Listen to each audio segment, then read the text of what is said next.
एक आदमी रेगिस्तान से गुजरते वक्त बुदबुदा रहा था, कितनी बेकार जगह है ये, बिल्कुल भी हरियाली नहीं है, और वो भी कैसे सकती है, यहाँ तो पानी का नामो निशान भी नहीं है। तपती रेत में वो जैसे जैसे आगे बढ़ रहा था उसका गुस्सा भी बढ़ता जा रहा था। अंत में वो आसमान की तरफ देख झल्लाते हुए बोला, क्या भगवान आप यहाँ पानी क्यों नहीं देते? अगर यहाँ पानी होता तो कोई भी यहाँ पेड़ पौधे उगा सकता था, और तब ये जगह भी कितनी खूबसूरत बन जाती। ऐसा बोलकर वह आसमान की तरफ ही देखता रहा, मानो वो भगवान के उत्तर की प्रतीक्षा कर रहा हो। तभी एक चमत्कार होता है, नजर झुकाते ही उसे सामने एक कुआं नजर आता है।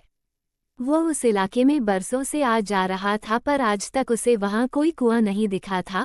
वह आश्चर्य में पड़ गया और दौड़कर कुएं के पास गया। कुआं लबालब पानी से भरा था। उसने एक बार फिर आसमान की तरफ देखा और पानी के लिए धन्यवाद करने की बजाय बोला, पानी तो ठीक है लेकिन इसे निकालने के लिए कोई उपाय भी तो होना चाहिए। उसका ऐसा कहना था कि उसे कुएं के बगल में पड़ी रस्सी और बाल्टी दिख गई। एक बार फिर उसे अपनी आंखों पर यकीन नहीं हुआ। वो कुछ घबराहट के साथ आसमान की ओर देखकर बोला, लेकिन मैं ये पानी यहाँ से कैसे ले जाऊंगा? तभी उसे महसूस होता है कि कोई उसे पीछे से छू रहा है। पलटकर देखा तो एक ऊंट उसके पीछे खड़ा था। अब वह आदमी एकदम घबरा जाता है। उसे लगता है कि कहीं वो रेगिस्तान में हरियाली लाने के काम में न फंस जाए और इस बार वो आसमान की तरफ देखे बिना तेज कदमों से आगे बढ़ने लगता है। अभी उसने 2-4 कदम ही बढ़ाया था कि उड़ता हुआ पेपर का एक टुकड़ा उससे आकर चिपक जाता है।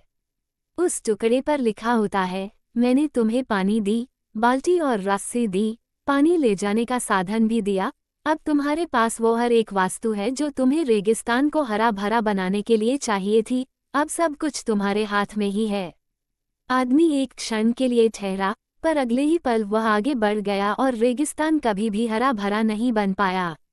कई बार हम चीजों के अपने मन मुताबिक न होने पर दूसरों को दोष देते हैं। कभी हम सरकार को दोषी ठहराते हैं, कभी अपने बुजुर्गों को, कभी कंपनी को तो कभी भगवान को।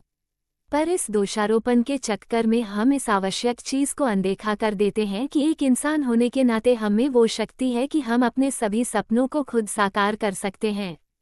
शुरुआत में भले लगे कि ऐसा कैसे संभव है, पर जिस तरह इस कहानी में उस इंसान को रेगिस्तान हरा भरा बनाने के सारे साधन मिल जाते हैं, उसी तरह हमें भी प्रयत्न करने पर अपना लक्ष्य प्राप्त करने के लिए ज़रूरी सारे उपाय मिल सकते हैं।